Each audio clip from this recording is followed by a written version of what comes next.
So, it'll definitely work. The kid who was asking's name was Jerry, Gerald Micah Anderson, according to his credit card. Not that the money mattered anymore. It's got 5 milligrams of fentanyl in it, the masked man said, though it was quite muffled, while sliding the red and white envelope into his back pants pocket. It'd kill a horse. Jerry smiled, and he could see that devilish grin in the reflection of the red gas mask's goggles, or whatever the hell you call them. It made him feel perverted, and that smile was quickly wiped from his red cheeks. Good, he sputtered, although his face certainly didn't read as good. He's not a horse, but definitely an ass. Thanks. Jerry extended his bony, outstretched hand toward the elusive masked man, of whom he knew very little, except that he was good at what he did, and what he did was kill people. The masked man didn't budge, however, and merely looked down at Jerry's trembling hand until it dawned on the kid that the stranger was wearing gloves for a reason, and then that hand of his awkwardly shot to his side. Even through the mask, the stranger could tell right away why he was single. He was awkward and twiggy, and above all else, twitchy. The masked man turned for the door without saying a word, but before he could break for it, Jerry's nasally voice struck through the mask yet again. "Wait, if you're the V-Day killer," he began, regretting it almost immediately. "What do you do when it's not Valentine's Day?"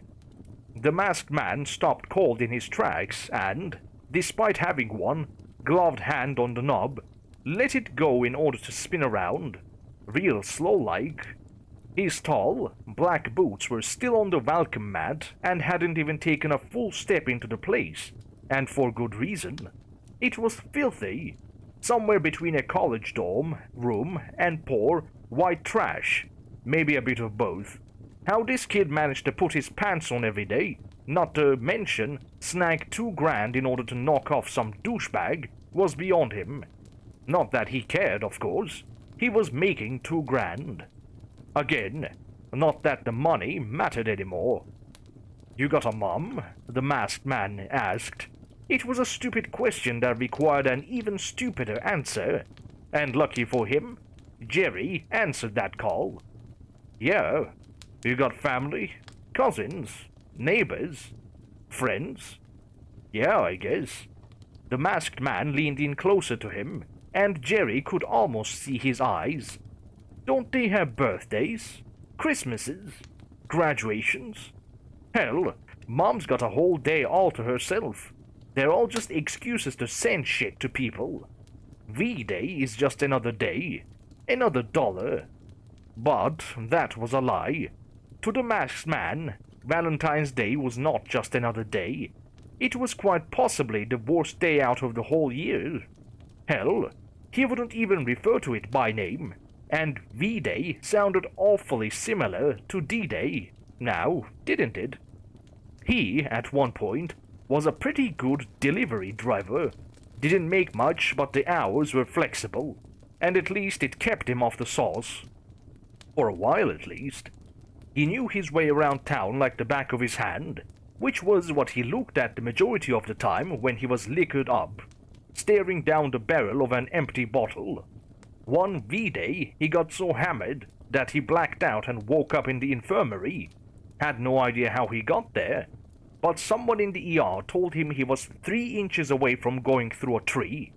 Too bad he hadn't, because it was during that trip that he discovered something that would make him a lot more dough than pizzas. Fentanyl. At first, it was just because he had broken his wrist and needed something stronger than morphine for the pain.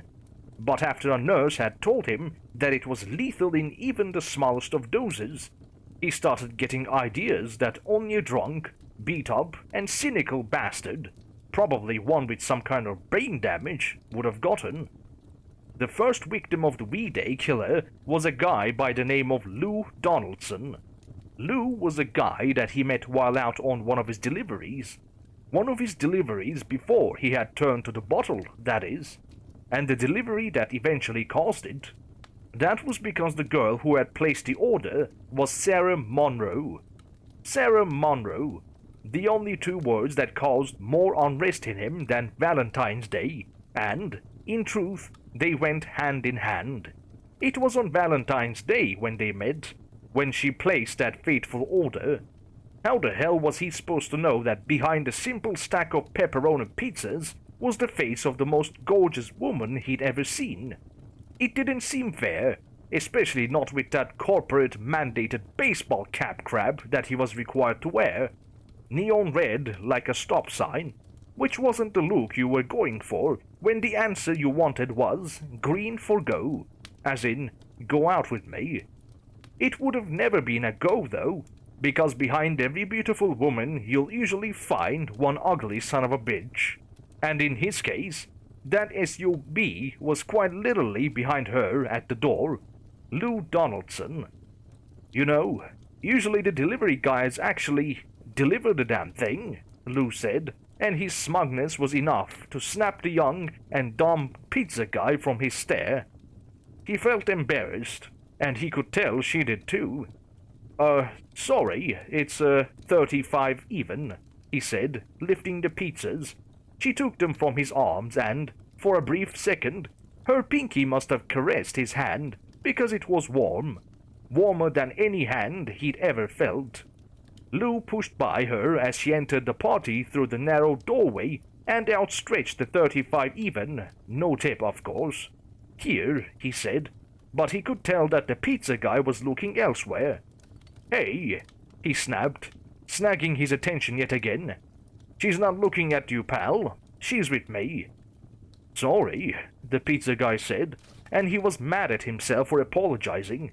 After a long minute of staring at Lou, he looked up from his daydream into the smudgy rear-view mirror and realized he was almost there.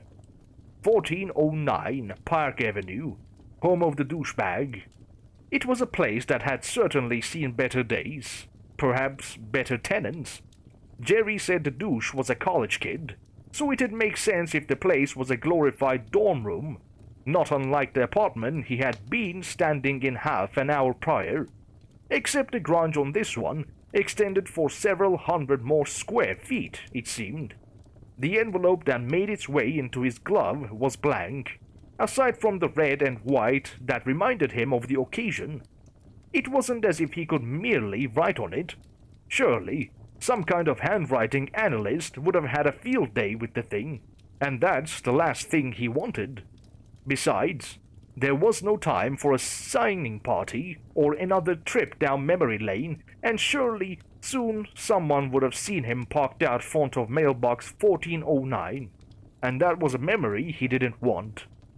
And so, with a flick of that glove, he swung the metal mailbox open, tossed the fentanyl-laced Valentine inside, and threw his junker into reverse, although he clearly didn't see the neighbor's mailbox directly behind his bumper, and he crashed right into it. Shit, he groaned, and it was muffled. He was about to book it out of there when he noticed the woman perched along the porch railing like an owl, except that owls usually didn't have lonesome cigarettes dangling from their non-existent fingers. She, on the other hand, did. Hey, she said, loud enough that he could hear it through the car's windows, and taking another puff from her cancer stick. You can't park there. That's my mailbox. The man took 2 shotty breaths and, without many other options and avoiding a scene at all costs, snatched the gas mask from his face and raked his fingers through his hair until he didn't look like such a psychopath, even though he probably was. He looked into the mirror once and, without hesitation, kicked the driver's side door open with his boot. Oh my gosh, he said with the least genuine performance he had ever done. I'm so terribly sorry. I didn't even see it, I swear. She puffed. Consider yourself blessed. That mailbox was a piece of shit. I couldn't even tell you the last time I opened it. You even check your snail mail? The man shook his head instinctively and looked over his shoulder at the driveway littered with more letters than a bowl of alphabet soup. That mailbox must have been stuffed, he thought.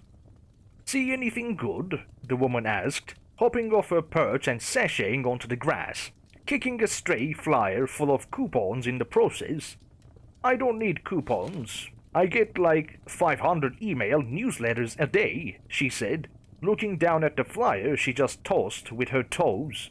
And who the hell needs coupons for milk? People still drink that shit? People still smoke?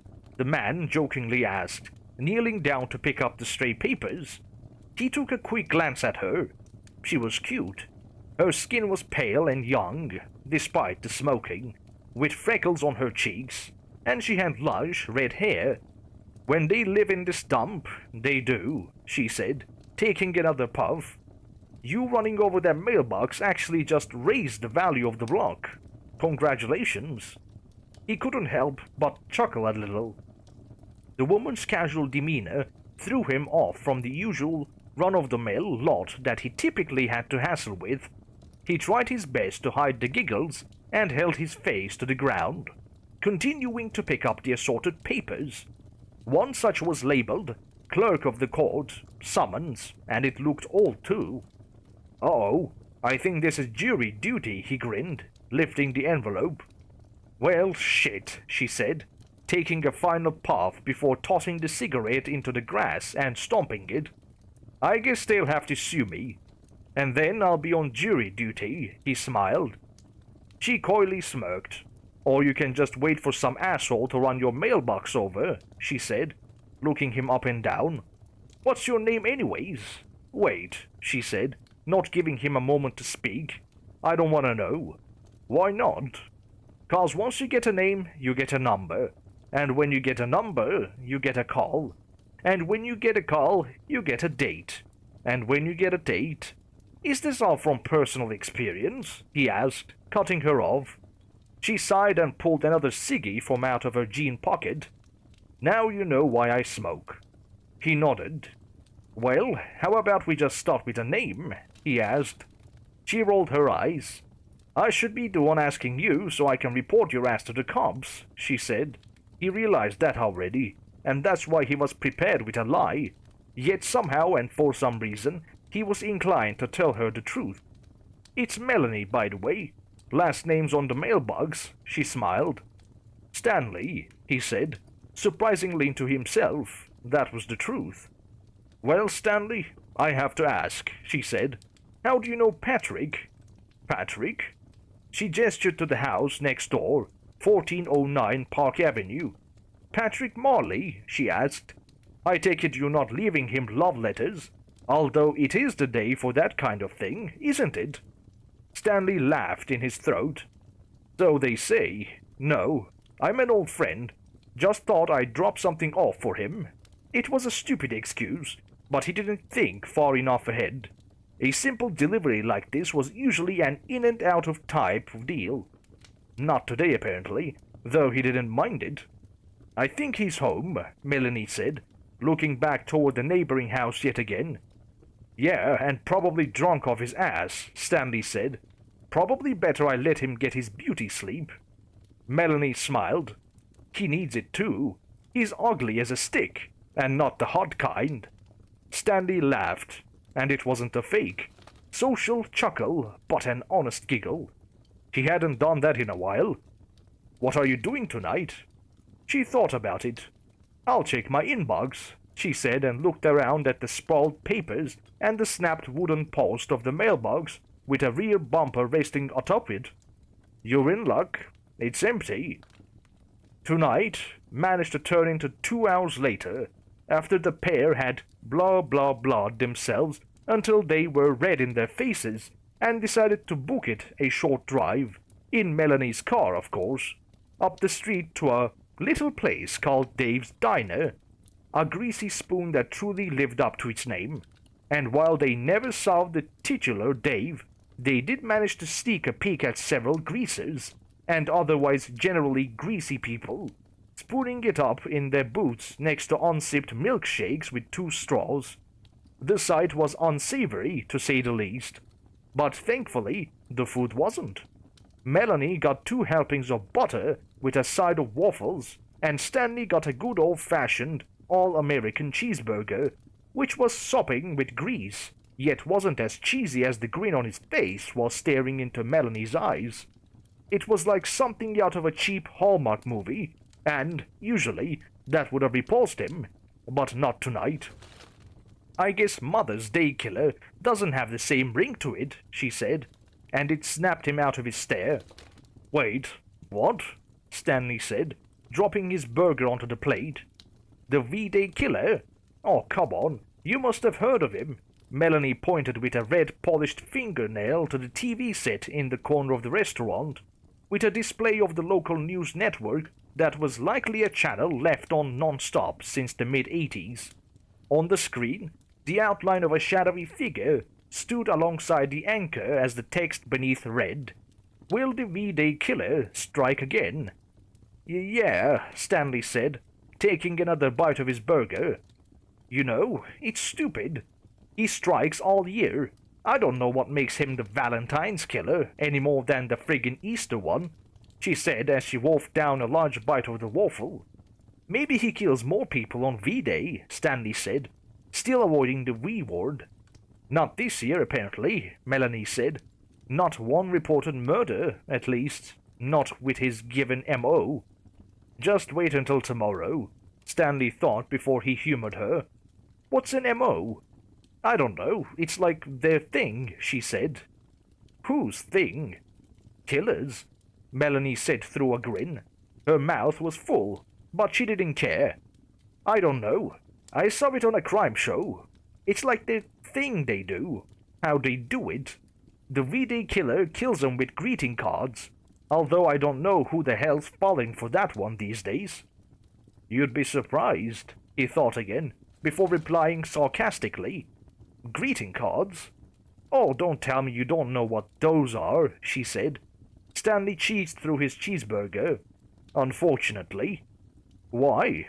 Didn't get one this year," she said, teasing him. "Guys never get Valentine's cards," he said, matter-of-factly. "Oh, did someone break Stanley's little heart? Didn't take his Valentine on the playground?" He chuckled. "No, just... oh, I don't know. I was hurt before." "Who was she?" "Honestly, I didn't even know her." Melanie nodded as if she had been there before, but she had no idea that he literally meant it. "So, what happened?" she asked. Stanley sighed, swallowing the last bite of his burger. "She loved somebody else." "Did you kick his ass?" she said, grinning from ear to ear as she wiped some syrup from her cheeks. "You could say that," he said, "but it didn't change anything." She nodded, and for the first time of the evening seemed to take a bit of seriousness with it, and her voice lowered. "I'm sorry." Stanley nodded. "How about you? Surely you've broken some hearts." Melanie laughed. "Usually it's the other way around.